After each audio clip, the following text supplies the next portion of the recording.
masih alhamdulillah. Saya mohon dengan sangat Kak Fuad untuk bisa bersama kita di sini. Dia yang bisa istirahat sedikit, mempersiapkan kalau bisa Muhammadun Basyarun Laisa Kalbasari walakin la kalbasari bal huwa yakut bainal hajari.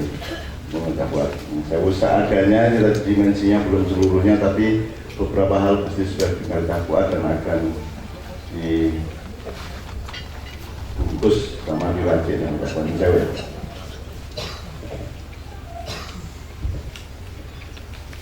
Bismillahirrahmanirrahim. Assalamualaikum warahmatullahi wabarakatuh. Innal hamdalillah nasta'inuhu wa nastaghfiruh wa na'udzu billahi min shururi anfusina wa min sayyiati a'malina. Man yahdihillahu fala mudilla lahu wa man yudlil fala hadiya lahu. Sallallahu wa sallamu ala khatamil anbiya wa imamil mursalin nabiyina Muhammadin wa ala alihi wa ashabihi ajma'in. Amma ba'd. Teman-teman sekalian, jamaah Ma'arif pada bulan, saya terus terang memang tidak punya persiapan untuk menyampaikan apapun, namun dengan tema yang malam ini sudah kita bahas sejak awal, saya ingin sedikit mengaitkannya dengan satu pengalaman yang baru saja saya alami, yaitu Allah memberi kesempatan kepada saya untuk berkunjung ke salah satu pusat peradaban Islam pada masa lalu, yaitu Spanyol. Nah, jadi ini ngobrol-ngobrol saja dan mungkin tidak teratur. Ya, saya ingin memulai dari tadi Cak Nun mengatakan bahwa tabungan beliau itu sudah tidak dihitung, ya. Rekeningnya di bank manapun banyak sekali, tapi tidak punya ATM sekarang. Ya, dalam arti begini, apa yang sudah disumbangkan oleh Cak Nun untuk bangsa ini, untuk umat ini sungguh sudah sangat banyak.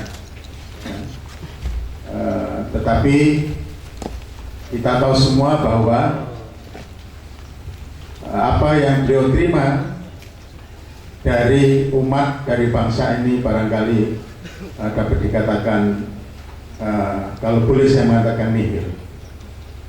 Ambil contoh saja, saya beberapa waktu yang lalu memberi ensiklopedia Indonesia. Saya cari nama Cak Nun, tidak ada di sana. Ya, ensiklopedia Indonesia, nggak ada nama Cak Nun. Saya cari di EMH, nggak ada. Cari di N Nun, nggak ada. Dari M Muhammad N Najib, nggak ada. Terus siapa yang menyembunyikan? Kita dengan husnuzon mengatakan yang menyembunyikan adalah Allah Subhanahu wa Ta'ala. Kalau saya ini sudah sedikit-sedikit diberi kesempatan oleh Allah untuk panen, ya, dalam setahun terakhir ini saya keliling kemana-mana. Sudah diceritakan dulu, saya ini bekerja untuk Bahasa Arab di Indonesia ini sejak saya begitu tamat dari Gontor, dan Allah memberikan kepada diri saya minat yang besar kepada Al-Quran dan bahasa Al-Quran. Maka kemudian saya menghabiskan waktu saya, tenaga saya, hidup saya itu untuk mengembangkan bahasa Al-Quran, bahasa Arab. Tapi juga tidak ada, bayangkan saya sudah mengajar bahasa Arab ini kalau dihitung sejak saya tamat Gontor tahun 65. Begitu tamat Gontor saya langsung pulang mengajar bahasa Arab di madrasah ayah saya, Masyaul Ulum pada waktu itu tahun 65, selama setahun setengah. Kemudian pindah ke Jogja, masuk ke Fakultas Adab. Jadi kalau dihitung 65 sekarang berarti sudah berapa tahun? 40 atau 50? 65 dari 35 ditambah 15, 50-an lah, kurang dikit. Tapi saya nggak pernah ke negeri Arab sebagai seorang guru bahasa Arab, sebagai seorang dosen bahasa Arab, nggak pernah ke negeri Arab. Tidak ada lembaga di Indonesia ini yang memberi saya kesempatan untuk ke negeri Arab. Tidak ada di negeri Arab yang memberi beasiswa saya untuk belajar bahasa Arab, tapi saya terus bekerja, dan saya tidak mikir yang lain. Pokoknya sampai Cak Nun tahu saya waktu di Jogja itu menerbitkan majalah bahasa Arab. Ya. Waktu itu belum ada komputer, belum ada apa-apa, jadi majalah itu saya tulis tangan dengan di atas sheet. Yang mudah-mudahan tidak tahu sheet. Yang tua tahu pasti tahu ya, kertas sheet. Nulisnya itu harus dengan apa? Jarum. Nulisnya dengan jarum. Untuk stensil ya Pak Nabi. Nah, bayangkan, itu mestinya diketik, tapi tidak ada ketik Arab. Saya tulis tangan. Kadang-kadang Cak Nun ikut membantu menulis, tapi kalau Cak Nun tidak di sheet, itu nulisnya di kertas biasa. Kemudian waktu itu sudah ada apa namanya, bukan fotokopi ya, model sebelum offset dulu. Ya semacam itulah ya. Jadi waktu saya menerbitkan majalah bahasa Arab itu mengenai Amri Yahya, Cak Nun banyak membantu menulis, karena tulisan Cak Nun hampir mirip dengan tulisan saya, Arabnya ya, kan satu perguruan dulu di pondok. Ya, jadi ditulis tangan.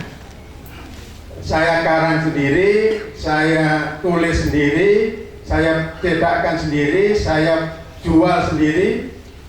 Bayangkan. Mengapa saya buat itu? Karena semua mahasiswa, semua dosen mengeluh, gimana kita ini mau maju bahasa Arab? Wong tidak ada apa? Media, tidak ada pendukung, yang bahasa Inggris sudah banyak sekali majalah. Oke lah saya buat. Meskipun setelah saya buat itu juga pada nggak mau beli.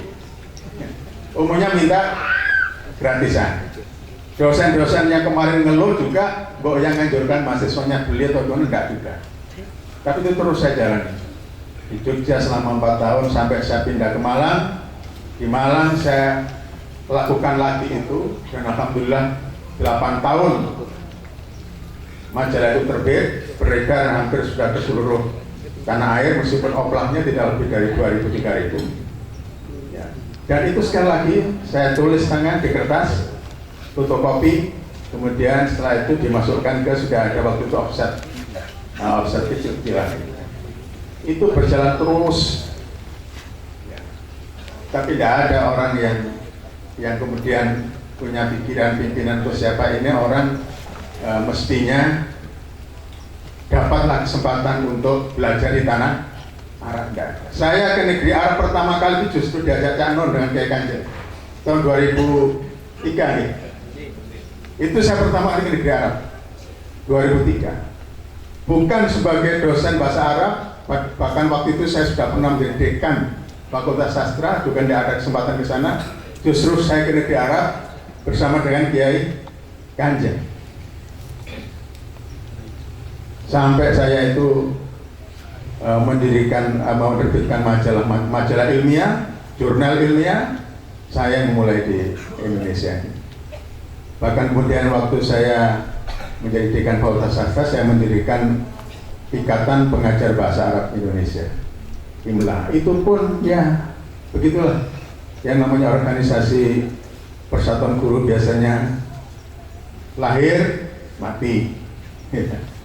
Kadang belum lahir sudah mati, masih diniatkan sudah mati. Tapi alhamdulillah pada tahun 99 saya dengan sistematis saya coba membangun organisasi itu dan berhasil. Didirikan di Malang tahun 99, diikuti oleh kurang lebih 50 perguruan tinggi se-Indonesia, dan itu alhamdulillah terus berjalan sehingga mempunyai reputasi internasional. Setiap tahun ada seminar internasional bahasa Arab yang dihadiri oleh ratusan pembicara dari luar negeri, ya, dari 24 sampai 26 negara, Arab dan non-Arab. Akhirnya organisasi ini dikenal secara internasional.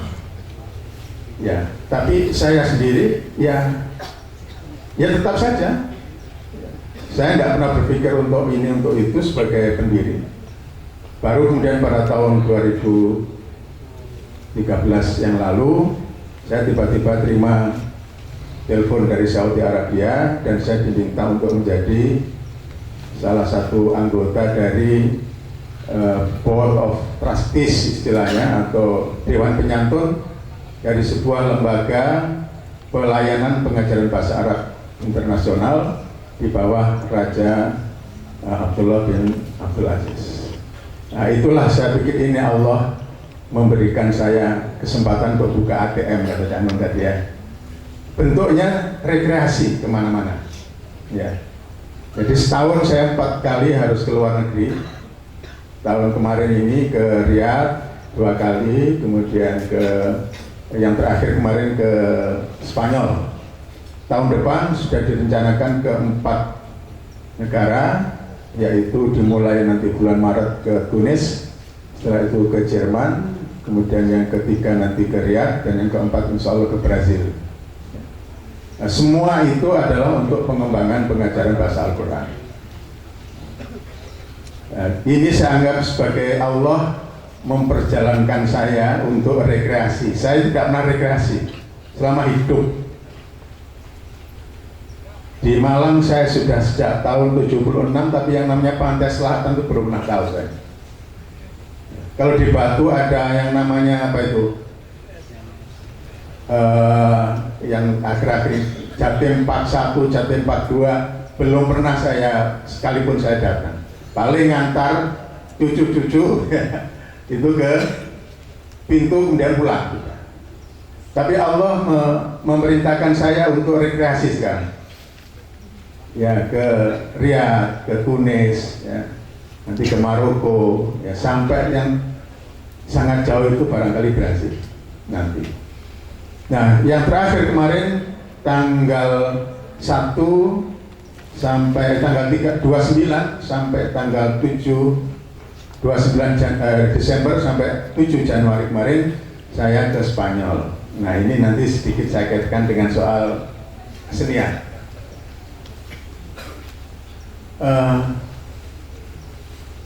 Di kalangan sebagian umat Islam itu yang saya juga tidak paham, mengapa masih ada polemik mengenai hukum dari kesenian.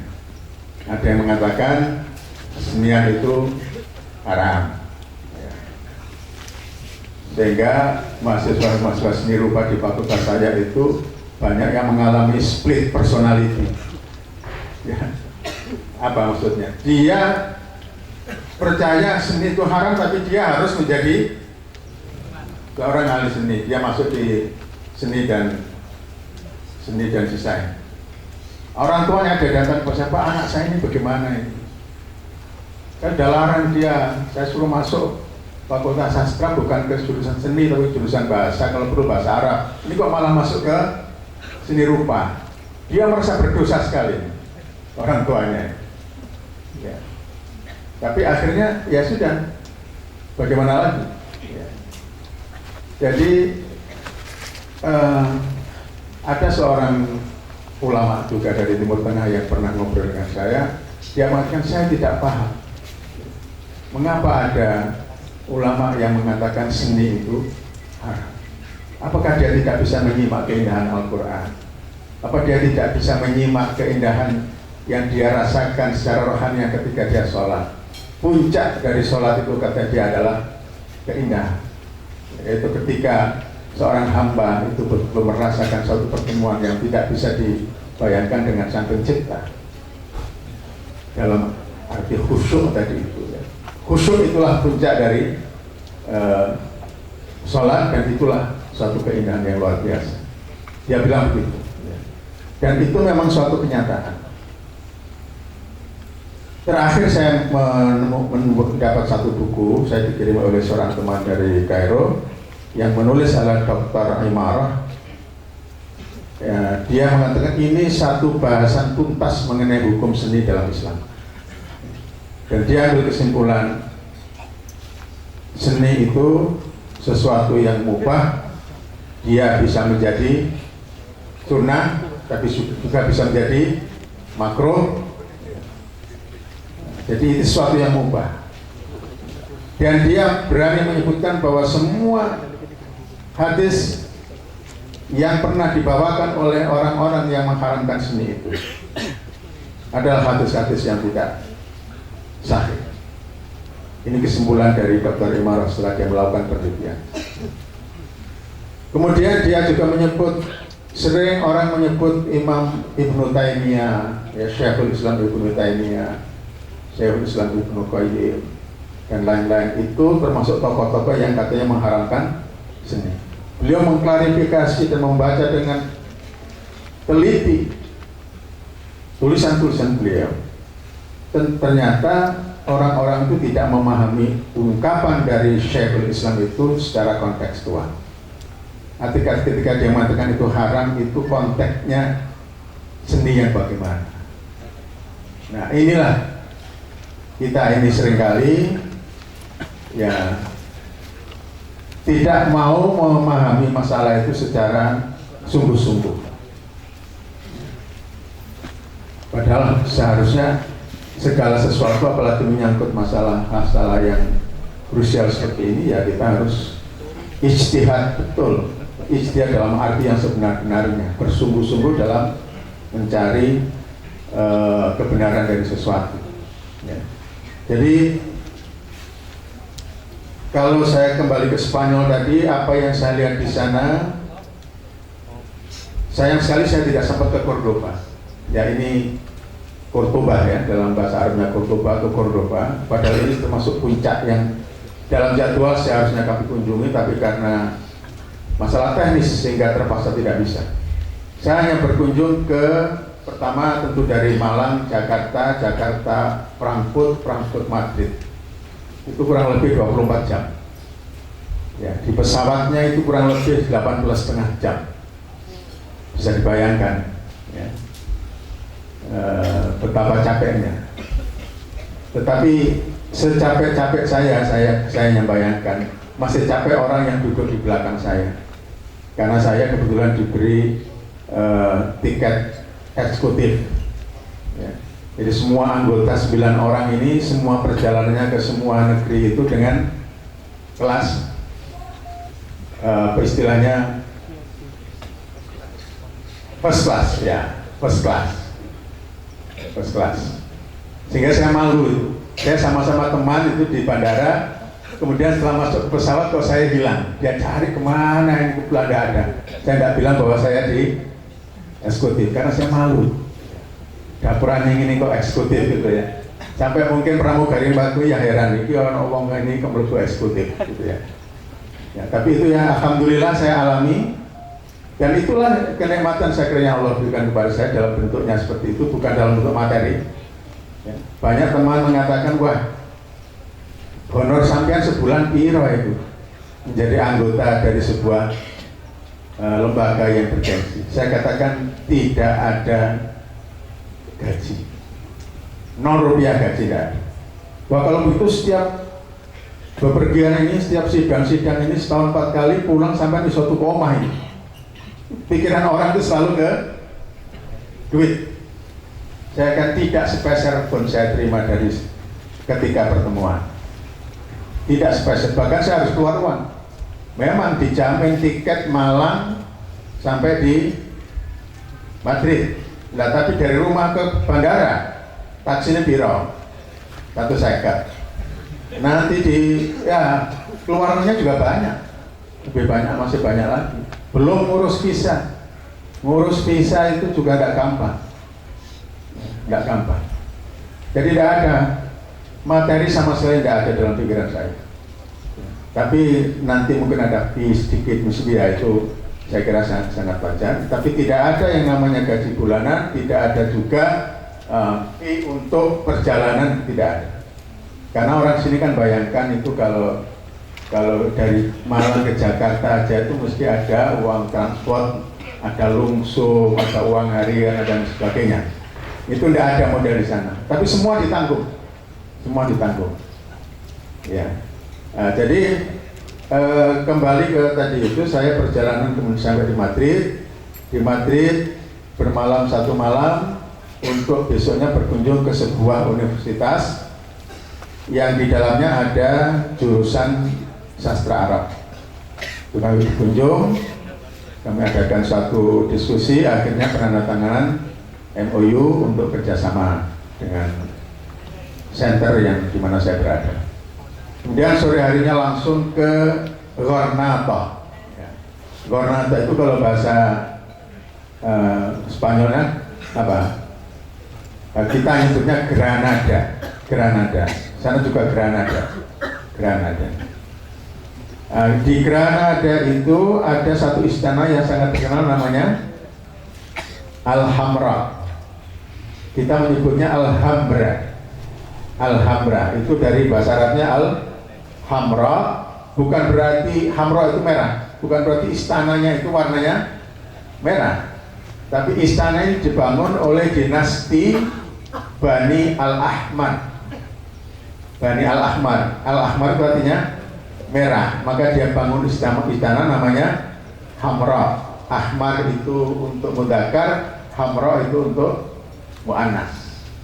Nah, istana Alhambra ini boleh dikatakan masih utuh dengan segala isinya, ruangan-ruangannya, terutama dekorasi-dekorasinya. Luasnya istana Alhambra ini 1 hektar. Luasnya istana ini 1 hektar. Itu ada di bukit. Kemudian di bawah bukit, di belakangnya istana Alhambra itu ada perkampungan. Itulah perkampungan Islam satu-satunya yang ada di Granada. Ada perkampungan Islam, tidak seluruhnya, tapi ada bagian-bagian di situ yang merupakan hunian dari orang-orang Islam, baik dia berbangsa beretnik Spanyol maupun dari luar, ada Arab dan sebagainya. Nah, yang sangat menarik dari istana Alhambra ini adalah arsitekturnya, terutama kalau kita melihat detail-detail dari dekorasi yang ada di pintu gerbang, yang ada di dinding-dinding, memenuhi keseluruhan bagian istana.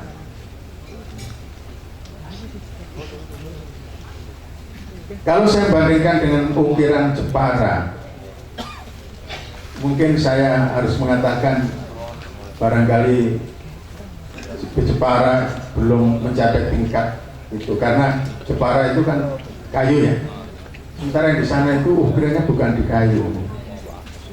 Saya lihat itu seperti dicetak, karena itu marmer dan sangat halus, sangat lembut sekali.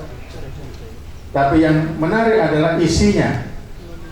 Di samping dekorasi, juga di situ ada tertera tulisan Arab, kaligrafi. Semula saya mengira itu ayat-ayat Al-Quran, tapi ternyata setelah kami dekat ya dengan dekorasi-dekorasi itu, ternyata ayat Al-Quran yang ada di semua dekorasi itu cuma 1 ayat,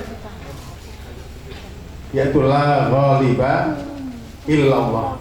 Itu aja, itu yang menjadi apa? Sepertinya menjadi core-nya, menjadi inti dari semua dekorasi. Itu adalah ayat la ghaliba illallah. Tidak ada pemenang kecuali Allah. Sedangkan yang lain-lain itu isinya adalah puisi-puisi.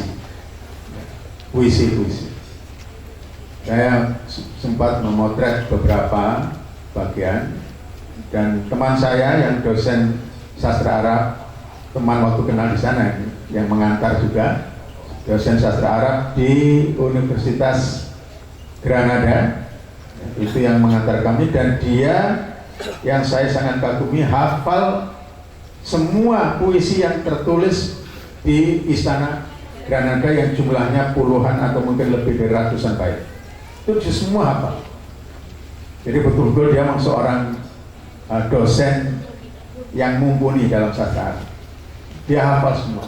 Setiap kita lewati satu pintu, di sana ada dekorasi kaligrafi Arab, itu dia baca dan dia hafal semua. Nah ini. dan itu memenuhi seluruh bagian dari istana, luar biasa. Tentu kami yang hadir pada waktu itu, para tokoh-tokoh tentu dari beberapa negeri Arab dan juga dari luar, ya, saya sendiri yang dari Indonesia, tentu menerawang ke masa lalu. Bagaimana dulu yang namanya kerajaan Islam di Andalus itu mencapai tingkat atau puncak peradaban yang demikian tinggi. Karena di Andalus kita tahu itu lahir ilmuwan Muslim yang sangat banyak. Ibnu Rushd, Ibnu Khaldun, ya, dan lain-lain, ratusan ulama dalam berbagai bidang. Dan dulu orang-orang dari seluruh negeri Eropa kuliahnya itu ya ke Andalus. Kalau tidak di Cordoba, ya di Granada atau di Isbilia. Itu adalah puncak-puncak capaian ilmu pengetahuan pada waktu dalam berbagai bidang. Bukan hanya agama, tapi juga di berbagai bidang ilmu pengetahuan, astronomi, ya, filsafat, sejarah. Kita kenal Ibnu Khaldun adalah bapak sejarah, bapak ilmu sejarah. Ini diakui oleh semua orang. Ibnu Khaldun adalah bapak sejarah atau bapak ilmu sosial secara lebih luas. Dan itu semua ada di Andalus pada saat kejayaan kerajaan Islam pada waktu itu. Kemudian di kota lain yang sempat saya kunjungi itu di Isbilia. Sana namanya sekarang de Sevilla, ya, Sevilla. Kalau di Madrid itu hampir tidak ada, ya, peninggalan Islam di sana. Saya sempat mampir ke stadion Madrid yang terkenal itu, tapi karena hujan deras sehingga cuma lewat, nggak sempat masuk. Itu masuk bagian dari city tour, itu yang wajib dikunjungi adalah stadion Madrid. Ya, tapi karena hujan deras waktu itu sehingga tidak bisa masuk. Nah, di Sevilla itu dulu ada masjid jami yang besarnya luar biasa. Yang tersisa sekarang hanya menara. Dan menara itu sekarang masih tertinggi dibanding dengan gereja yang ada di sini. Jadi Masjid Isbilia ini dulu adalah masjid yang sangat besar, yang kemudian dirobohkan sampai ke fondasinya. Jadi disisakan fondasi aja. Bangunan di atas fondasi habis, disisakan menara. Dan di atas fondasi masjid itulah yang kemudian dibangun katedral, gereja. Sekarang pun sudah tidak dipakai karena hanya menjadi museum saja. Nah, di situ sudah hampir tidak ada peninggalan-peninggalan yang berbau Islam, kecuali menara saja. Menara itu banyak orang menangis ketika berada di bawah menara karena membayangkan dulu 5 kali dalam sehari berkumandang azan. Pas waktu kami di sana yang terdengar adalah bunyi dentangan lonceng. Ya, ada beberapa teman yang sempat menitikkan air mata. Tapi kemudian kita sadar bahwa itulah dunia. Watil kal ayyamu nudawiluha bainan nas. Hari-hari itu kami putar di antara manusia. Seperti roda berganti, kadang di atas, kadang di bawah.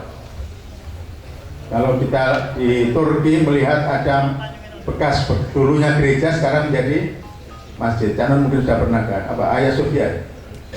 Ya. Nah, tapi katanya yang pernah menyaksikan kalau di Hagia Sophia itu gerejanya tidak tinggalan-tinggalan itu tidak dimusnahkan, tetap ada. Tapi untuk Isbilia sudah dihabiskan sama sekali, kecuali menaranya. Ada petunjuk ini dulu adalah mihrab. Jadi altarnya gereja itu bangunannya sedikit seperti mihrab. ya, ada mihrab. Nah, seperti masjid kita lah, ada mihrabnya dan kiri kanan itu ada yang lebih besar di tengah, terus kiri kanan ada yang lebih kecil. Nah, jadi itu dulu adalah mihrab, konon begitu. Dan pintu masjid itu juga sekarang sudah semuanya sudah dengan ornamen-ornamen gereja. Ya. Bahkan di situ ada tulisan Allah, ada salah satu bagian dari dekorasi yang ada di bagian gereja itu ada kira-kira lebih mungkin setengah meter kali 3 meter begitu. Itu dari jauh saya lihat ini Allah ada. Tapi Allah alifnya yang di tengah itu, lam yang di tengah itu sudah diberi apa? Salib. Jadi Allah tapi lamnya yang di tengah sudah dibentuk salib. Ya, jadi itulah yang di Isbilia, dan semua orang di situ, orang-orang di Isbilia itu sudah tidak lagi tampak ya adanya komunitas Muslim di situ. Kalau di Granada masih ada. Kemudian juga di Isbilia ada istana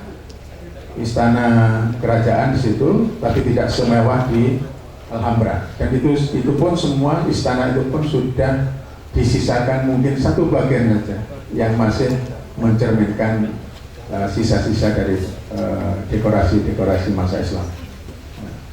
Itu di Isbilia. Teman-teman sekalian, jadi dari sini kita melihat bahwa Islam, warisan Islam di Andalus itu yang masih tampak sampai sekarang adalah warisan seni, warisan budaya. Di sini adalah seni rupa, seni dekorasi yang bertumbuh pada kaligrafi. Kalau itu tidak ada, sudah tidak ada lagi sisanya. Tidak ada lagi sisanya. Yang kedua, yang sisa-sisa dari peradaban Islam adalah budaya Spanyol itu sendiri. Mereka merasa tidak bisa lepas dari budaya Islam. Oleh karena itu, menurut yang saya dengar dari orang-orang yang saya ajak berdialog di perguruan tinggi yang ada di Granada, bahwa bahasa Arab itu masih diminati cukup besar oleh penduduk, terutama anak-anak muda di wilayah Andalusia, lebih dari bahasa Inggris. Jadi kalau di SMA itu sebagai gambaran, bahasa yang wajib itu hanya bahasa Spanyol. Bahasa selain Spanyol itu dianggap bahasa asing dan itu pilihan. Di antara sekian bahasa asing yang merupakan pilihan tadi, mulai dari bahasa Inggris, bahasa Arab, bahasa Itali, bahasa Jerman, dan seterusnya, itu peminatnya yang paling besar adalah bahasa Arab, bukan bahasa Inggris. Ini menurut mereka. Saya tanya, mengapa begitu? Apakah karena bahasa Arab cukup menjanjikan untuk bisa bekerja? Mereka bilang enggak. Motivasi mereka milih bahasa Arab bukan untuk pekerjaan. Sebagaimana kalau kita di Indonesia ini, orang milih membaca bahasa tertentu tujuannya untuk bisa bekerja. Ya. Terus apa penyebabnya? Menurut salah seorang yang berbicara kepada saya, dia mempunyai hipotesis. Barangkali memang di dalam kedalaman hati bangsa Spanyol ini, mereka merasa tidak bisa lepas dari kemajuan peradaban Islam pada masa lalu. Karena ketika mereka belajar sejarah, mereka tidak bisa membuang nama Ibnu Khaldun, Ibnu Rushd, Ibnu yang lain. Mesti mereka harus pelajari karya-karya mereka yang mereka tulis dalam bahasa Arab. Dan oleh karena itu mereka merasa punya kebutuhan dari dalam diri mereka untuk bisa mempelajari bahasa Arab supaya mereka mengenal budaya mereka sendiri. Ini menurut penuturan dari teman-teman dosen di sana yang sempat berdialog dengan saya. Kemudian yang terakhir barangkali berkaitan dengan Spanyol ini, adanya keinginan yang kuat, saya melihat ya, Karena di perguruan tinggi kami disambut bukan oleh teman-teman dari jurusan sastra Arab, tapi dari universitas, mulai rektor sampai dekan. Dan mereka semua menunjukkan keinginan untuk bisa membangun kesepahaman. Dan dengan cara itulah saya kira sedikit demi sedikit barangkali Islam itu akan bisa kembali kepada mereka. Karena kalau kita hadapi dengan kebencian, maka tidak akan ada perkembangan. Tapi kalau kita hadapi dengan saling pengertian, saling pemahaman, kita menghargai mereka, ya, kita paham sejarah, tapi sejarah itu tidak selamanya harus kemudian menjadi alat untuk memelihara dendam. Ya. Kalau itu semua bisa diatasi, insya Allah, ya, dengan kelembutan hati manusia yang saling tasamuh, saling toleran ini, maka kebenaran Islam kita optimis ya suatu saat paling tidak akan musnah sama sekali, tapi akan juga berkembang. Satu pertanyaan yang kita diskusikan pada waktu itu kepada teman-teman di sana, bagaimana faktor-faktor apa yang menyebabkan Islam itu musnah sama sekali di Spanyol. Ini mungkin juga untuk sebagian dari teman-teman kita di sini kadang-kadang sudah mulai berpikir, ya, sudah ada pertanyaan-pertanyaan paling tidak, mungkinkah Islam di Indonesia akan mengalami seperti di Spanyol? Nah, ini pertanyaan. Kalau saya tanya kepada teman-teman di sana, tentu dari analisis sejarah penyebab hancurnya Islam di sana itu adalah karena pertentangan di antara kerajaan-kerajaan Islam sendiri. Kerajaan Islam melemah, terpecah belah, perang satu sama lain. Supaya menang dengan kelompok Islam yang lain, dia minta bantuan kepada kerajaan asing, kerajaan Kristen di berbagai negara yang lain untuk membunuh saudara sendiri. Itu yang terjadi. Sehingga pada akhirnya mereka bisa dimusnahkan sama sekali, artinya kekuatan kerajaannya. Dan setelah itu kemudian dikuasai oleh kerajaan Kristen. Yang kerajaan Kristen itu hanya memberikan pilihan kepada orang-orang Islam baik yang asli Andalusia maupun yang keturunan Arab, hanya diberi pilihan satu, ya, masuk Kristen atau keluar dari Spanyol. Kalau kedua yang pilih berarti dibunuh. Itu aja. Itulah sebabnya kemudian yang tidak mau pindah Kristen kemudian meninggalkan Spanyol, yang masih mau tinggal di situ kemudian pura-pura Tanassoro, istilah mereka Tanassoro, ya, pura-pura masuk agama Nasrani, tapi pada akhirnya anak turunnya bukannya Tanassoro, tapi betul-betul ya sudah menjadi Nasrani, dan itu yang terjadi. Jadi ada kekejaman yang luar biasa, pemaksaan yang luar biasa oleh kerajaan Kristen yang berkuasa pada waktu itu dalam soal agama. Dan itulah salah satunya yang melahirkan juga banyak ilmuwan dari Eropa itu, karena melihat kekejaman dari raja-raja Kristen yang bukan saja memaksa orang masuk agama Kristen, tapi juga memaksa orang Kristen harus mengikuti madhabnya sang raja. Yang tidak mau, pilihannya cuma tadi itu, mati. Maka kemudian ada lahir dari para filosof di Eropa pada waktu itu apa yang disebut dengan paham pluralisme agama. Jadi pluralisme agama itu sebenarnya lahirnya dari situ. Nah, tentu tidak pada waktunya kita bicara mengenai masalah ini. Itulah yang menjadi faktor penyebab mengapa kemudian Islam itu bisa dikatakan musnah sama sekali dari Andalusia. Ya. Kalau kita kembali ke negeri kita, saya kira Islam di Indonesia itu tidak pernah hidup karena dihidupi oleh pemerintah sejak zaman penjajahan sampai zaman kemerdekaan. Siapa yang menghidupi Islam di Indonesia? Adalah umat Islam sendiri. Siapa yang paling besar dasarnya dalam mencerdaskan kehidupan umat Islam ini? Apakah pemerintah atau umat Islam sendiri? Kira-kira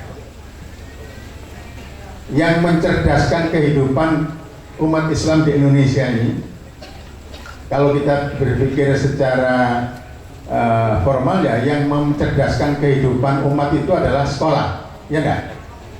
Pendidikan. Nah, di Indonesia ini kira-kira berapa persen lembaga pendidikan yang negeri dan yang dibiayai pemerintah dan lembaga pendidikan dibiayai oleh umat? Yang namanya madrasah ibtidaiyah itu yang negeri itu hanya 6,4%, sedangkan 93,6